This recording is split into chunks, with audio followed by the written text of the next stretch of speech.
대선을 43일 앞두고 더불어민주당 이재명 후보는 오늘도 수도권 민심 잡기 총력전을 이어갔습니다.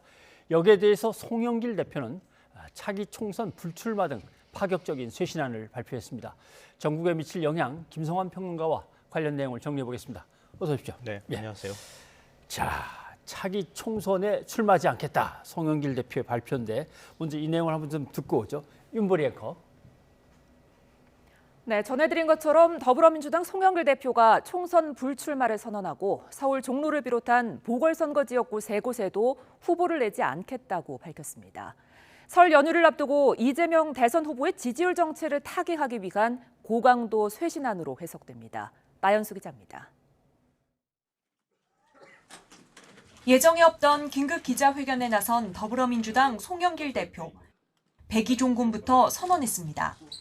586 세대의 기득권을 내려놓고 젊은 청년 정치인들에게 양보하겠다는 겁니다.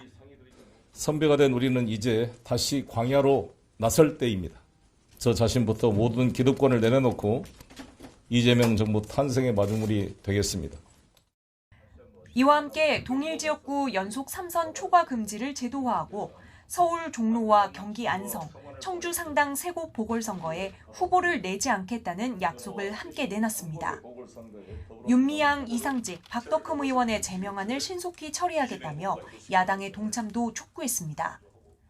이재명 후보의 지지율이 30%대에서 빠져나오지 못하는 상황에서 고강도 인적 쇄신 카드를 꺼내든 것으로 풀이됩니다.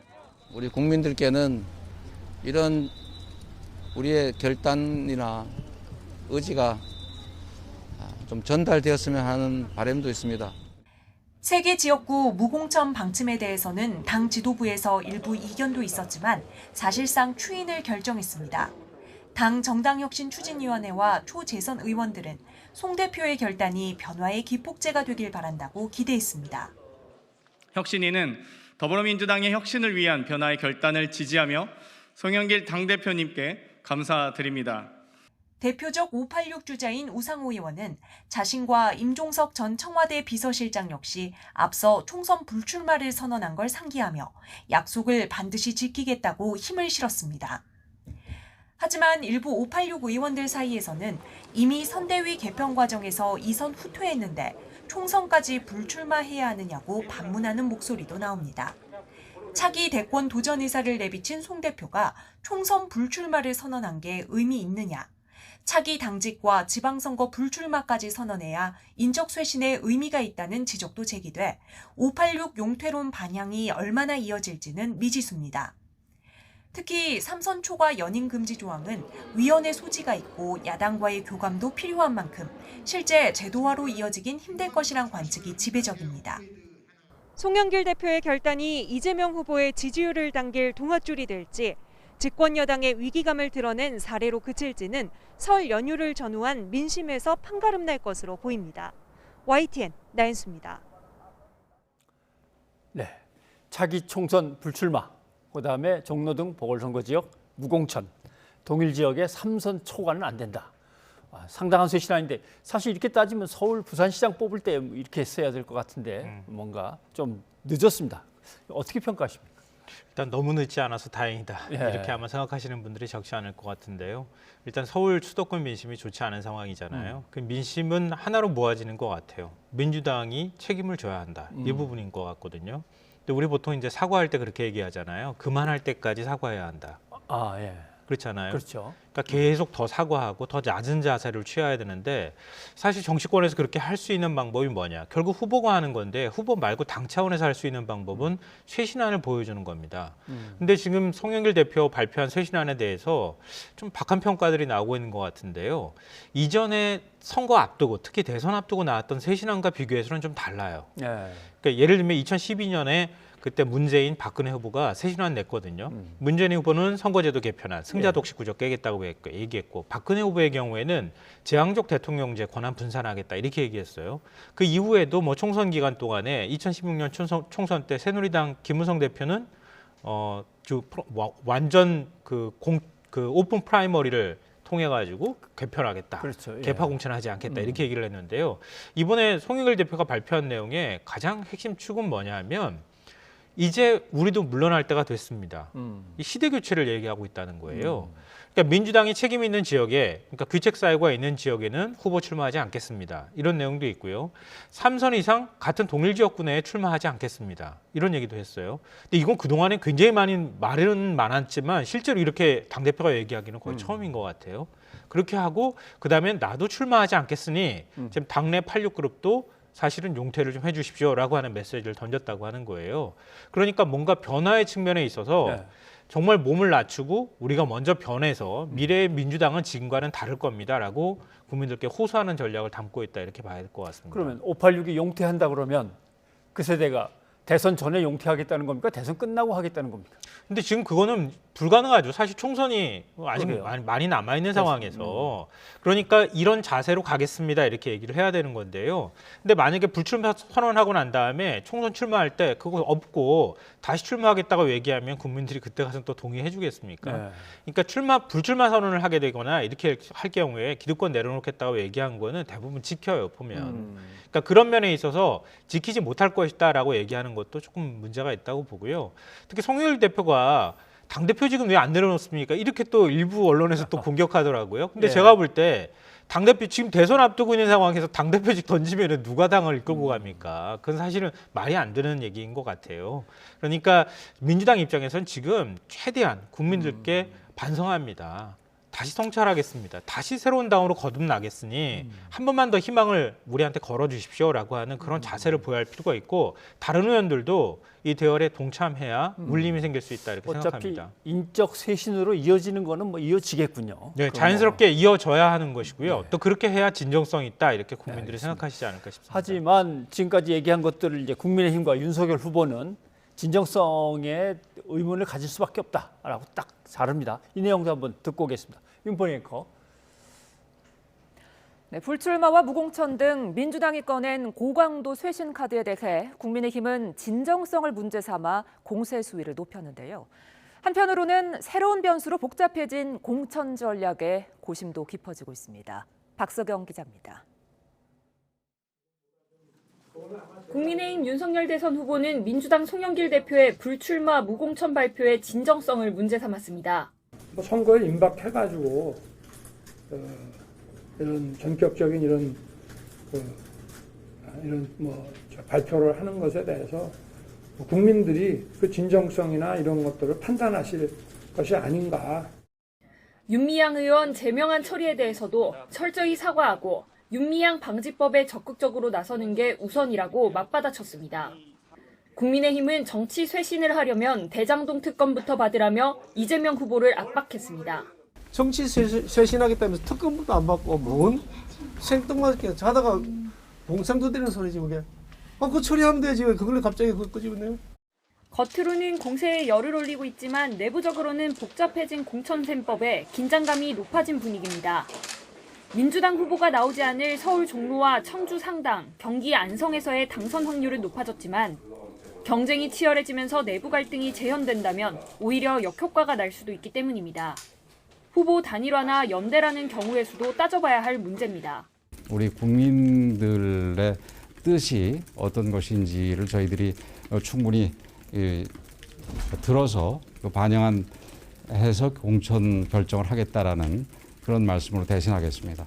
정의당은 민주당의 무공천은 당연하다고 평가절하했지만 서울 부산시장 보궐선거에 후보자를 공천했던 역사적 거울을 뒤늦게 바로잡은 것일 뿐 이번 결정이 민주당의 면죄부가 될 수 없다는 사실을 분명히 지적합니다.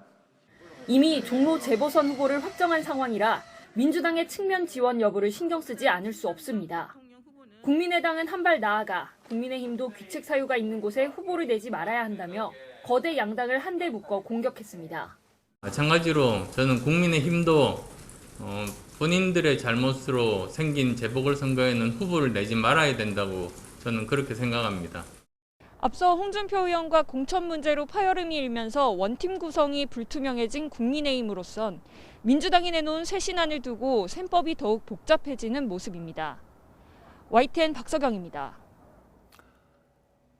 자, 마주할 상대를 살피면서 전략 공천으로 가겠다고 한 게 국민의힘인데 갑자기 민주당에서 무공천으로 나가면 국민의힘은 뭐 전략을 수정해야 됩니까? 어떻게 됩니까, 이거? 그러니까 굉장히 더 부담스러워졌다고밖에 볼 수가 없는 거죠. 민주당 입장에서는 무공천하겠다 이렇게 발표를 해버렸으니까 사실은 무공천 결정하는 건 쉬운 일은 아니거든요. 왜냐하면 그 지역구에 선거를 준비하는 사람이 있기 때문에 그렇죠. 무공천 결정은 사실 좀처럼 내기 어려운 상황인데 일단 민주당이 먼저 선수를 치고 나왔기 때문에 국민의 입장에서는 굉장히 계산이 복잡해질 수밖에 없다 이렇게 생각이 됩니다.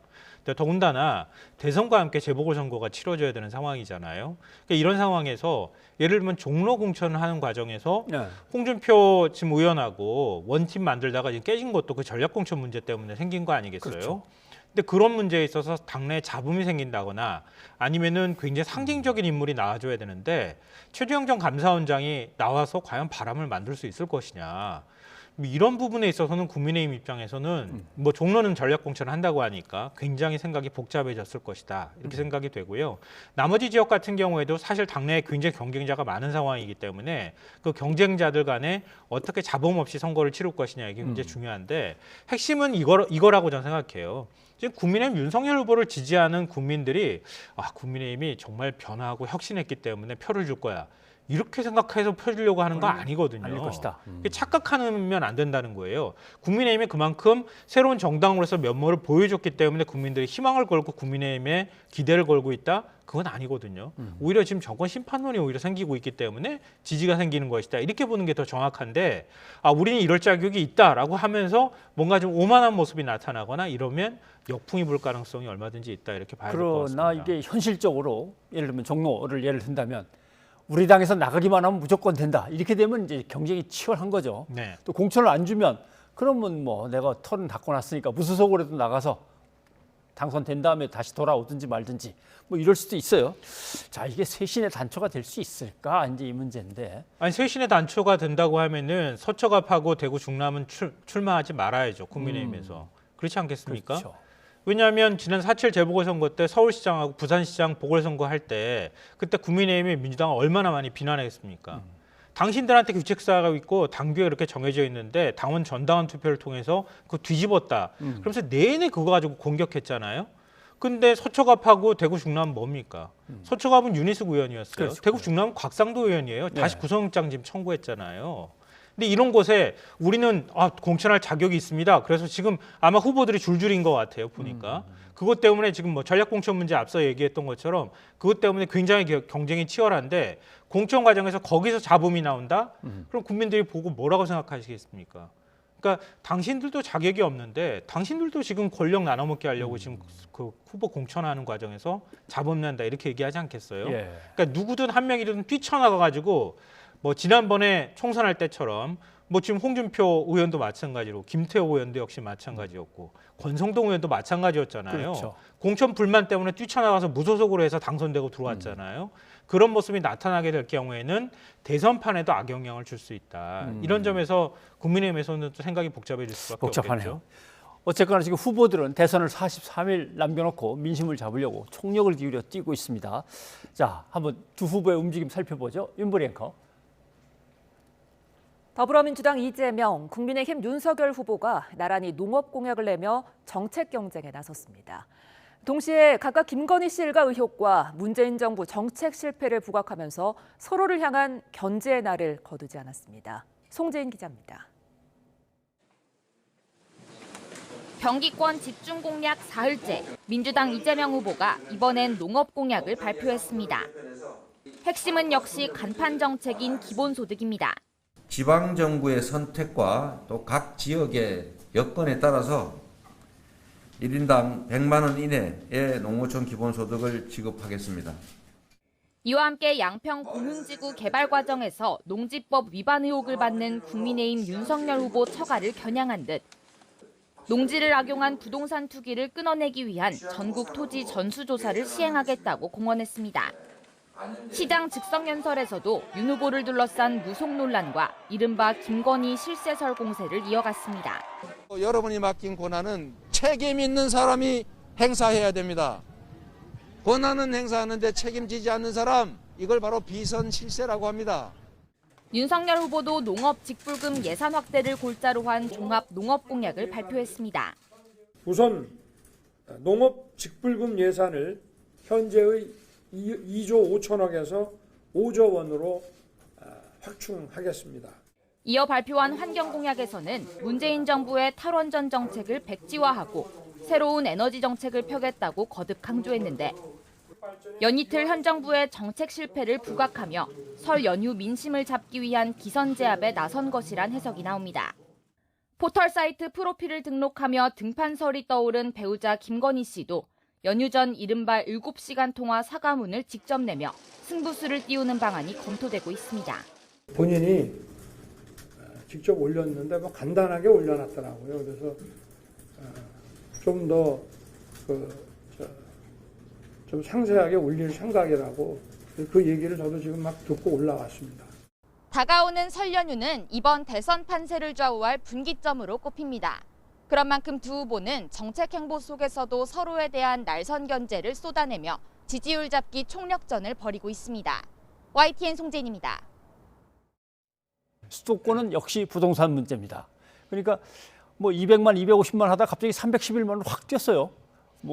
근데 어차피 윤석열 후보도 250만인데 그 비슷하게라도 공급이 된다면 누가 했든 잘한 일인데 현실성이 있을까요? 근데 그렇게 터무니없는 공약을 만들지는 않아요. 어느 후보들이나 다 마찬가지로. 지금 후보들 입장에서는 서울 수도권 민심을 누가 잡느냐에 따라서 이번 대선의 성패가 달렸다 이렇게 보고 있는 것 같아요. 네. 왜냐하면 서울 수도권 민심이 사실 부동산으로 인해서 야당에게 좀 기울어져 있는 것도 사실이거든요. 민주당이 잡으면 잡으려고 할수록 국민의 입장에서는 막으려고 하는 움직임이 더 강해지지 않겠습니까? 근데 그런 면에서 이재명 후보나 윤석열 후보랑 다 마찬가지지만 특히 이재명 후보의 경우에는 조금 더 어려운 싸움을 하고 있다 이렇게 봐야 되는데 네. 저는 크게 두 가지 목적이 있다고 봐요. 문재인 정부에서 206만 호 공급을 이미 계획하고 있는 상황이에요. 예. 근데 거기에다 40만 호 정도만 더 붙이면은 250만 호가 됐거든요. 근데 윤석열하고 이재명 후보 공이 250만 호를 공급하겠다 이렇게 약속을 했었어요. 예. 근데 이재명 후보가 왜 60만 호를 거기다 더 붙일 수밖에 없었느냐? 첫째로는 문재인 정부하고 차별화 안 할 수가 없는 상황이에요. 특히 부동산 문제에 있어서 실망감들이 굉장히 크기 때문에 어떤 방식으로든 투기를 억제하는 방식에서 공급 위주로 뭔가 선회했다고 하는 확실한 시그널을 줘야 한다. 그런 부분에 있어서 수도권의 민심을 잡는데 뭔가를 더 내놔야 되겠다 이런 판단을 했을 것으로 보이고요. 두 번째로는 청년 세대, 청년층 마음을 잡기 위한 전략이라고 보이는데요. 그러니까 청년 세대의 경우에는 특히 이제 LTV도 같이 이번에 내놨어요. 예. LTV를 90%까지 완화하겠다고 얘기했거든요. 집값의 90%까지 빚을 낼 수 있게 해주겠다고 얘기했어요. 윤석열 후보는 80%라고 얘기했는데 그 얘기는 뭐냐면 지금 당장 내가 집권해도 집을 당장 300만 원 이상까지 만들기는 어렵지만 문재인 정부에서 계획했던 거 꾸준히 들어가고 그리고 내가 계획한 거를 더 추가로 얹어서 확실하게 시장에서 더 이상 집값이 오르지 않도록 하고 오히려 집값을 하향 안정화시키는 방식으로 가겠다라고 하는 시그널을 줘야 한다. 그래야 청년층이 더 돌아온다. 그러니까 야권 입장에서는 문재인 정부 부동산 정책을 비판함으로 인해서 프리미엄을 이미 얻어갈 수 있겠지만 이재명 후보 입장에서는 비판하는 수준에서 머물러서는 안 되는 거예요. 예. 그거보다 더해서 더 강력한 시그널을 줘야 그래야 집권 여당의 어떤 그 후보로서 좀 더 돋보이는 측면이 있기 때문에 이렇게 발표할 수밖에 없었다. 이렇게 나오신다. 그러면 나도 하면 윤석열 후보도 지금 250만 원 공약을 했었기 때문에 네. 여기에 또 프리미엄이 또 얹어질 수도 있겠네요. 윤석열 후보보다는 아무래도 이재명 후보가 더 큰 공약을 내세워야지 돋보일 수밖에 없는 그런 딜레마에 좀 빠져 있는 상황이긴 합니다. 예, 알겠습니다. 이재명 후보는 이제 주택 공급 말고 생활권을 조정하는 문제, 특히 어디든 수도권 내에서 30분 내로 갈 수 있는 생활권을 만들겠다 이런 것들을 갖다 쭉 내놓고 있습니다. 자, 이게 윤 후보도 비슷한 걸 내놨었어요. 예, 한번 어떻게 민심에 작용할까요? 이게 맨날 GTX 하면서 될 것 같이 얘기하다가 아직도 사실 제대로 된 건 없는데. 근데 이것도 여러 가지 고민을 하고 있는 것 예. 같아요. 그러니까 한 결과를 지금 내놓고 있는 것 같은데요. 수도권 민심 잡기 위한 여당 후보로서의 딜레마 제가 말씀드렸잖아요. 그러니까 그 딜레마가 반영이 됐다 이렇게 봐야 되는데요. 그 기재에 깔려 있는 개념을 좀 이해하시면 좋을 것 예. 같아요. 그러니까 이재명 후보가 초광역권 메가시티를 만들겠다 이렇게 공약을 내세운 적이 있거든요. 그러니까 기존에 서울시의 광역교통망의 경우에는 일종의 자족 도시를 만드는 신도시 개념에서부터 시작됐어요. 그렇죠. 그러니까 그걸 연결하다 보니까 아무래도 연결하는 게 소극적이었던 거예요. 근데 실제로 보니까 다 수도권을 서울로 출퇴근을 하는 거예요. 이거 가지고는 안 되겠다. 신도시의 불만이 굉장히 컸거든요. 특히 젊은 층에 자녀를 1명이나 2명 정도 둔 세대의 부모들이 굉장히 불만이 많았단 말이에요. 근데 그걸 더 과감하게 연결하겠다 이렇게 되는데요. 지금 이재명 후보가 내놓은 거 보면은 GTX가 양평, 동두천, 파주, 그다음에 평택까지 내려가게 되는 거예요. 그러니까 서울 수도권에서 이 충남 북쪽 지역까지 메가시티를 만들겠다 하나에 이런 구상이 연결되고요. 이미 5개 초광역 그 메가시티를 만들겠다고 하는 공약을 내세운 적이 있는데 그렇죠. 세종, 대전, 충청 이렇게 하나로 묶고요. 그다음에 광주, 호남 그리고 대구, 경북, 부울경 그리고 이제 수도권하고 합치면 5개거든요. 5개를 이런 방식으로 메가시티 형태로 만들어서 국토를 균형 있게 개발해 나가겠다. 그러니까 서울을 수도권을 대체하는 초광역권을 여러 개를 만들어서 어차피 도시화는 계속되고 있기 때문에 그런 방식으로 개발하는 구상들이 밑바탕에 사실 깔려 있는 거예요. 그러니까 그 부분에 있어서 조금 더 적극적으로 연결하겠습니다라고 하는 건 서울 수도권 민심을 연결하는 과정일 거고 그 밑바탕에 깔려 있는 건 그런 구상하고도 연결이 된다. 윤석열 후보도 어차피 수도권을 30분으로 연결한다는 공약도 내놨고 GTX와 관련된 여러 가지 노선 공약들도 내놨는데 또 공약을 너무 잘 만들고 잘 실천해 버리면은 국토 균형 발전이 과연 이게 되는 걸까? 오히려 또 부담이 되는 거 아닐까? 이런 고민도 되는데. 근데 그 부분에 있어서 과거에는 그랬잖아요. 서울 수도권의 개발을 억제하는 방식으로 하는 이런 방식이었거든요. 그러면은 공장이나 이런 것들이 지역으로 내려가지 않겠는가 이런 구상이 있었는데 이젠 그거를 메가시티 개념으로 바꿔야 되겠다. 그렇게 해야 경쟁력 있고 기업들이 그렇게 인구가 많이 몰리면서 대학이나 교육권하고 같이 묶였을 때 오히려 지역 균형 발전이 이루어진다. 이쪽으로 가야 된다고 하는 의견들을 또 내고 있는 상황입니다. 어디에 살아도 바로 연결될 수 있도록 하면 될 거 아니냐 이런 얘기인 것 같네요. 자, 김성환 평론가 여기까지 듣겠습니다. 고맙습니다.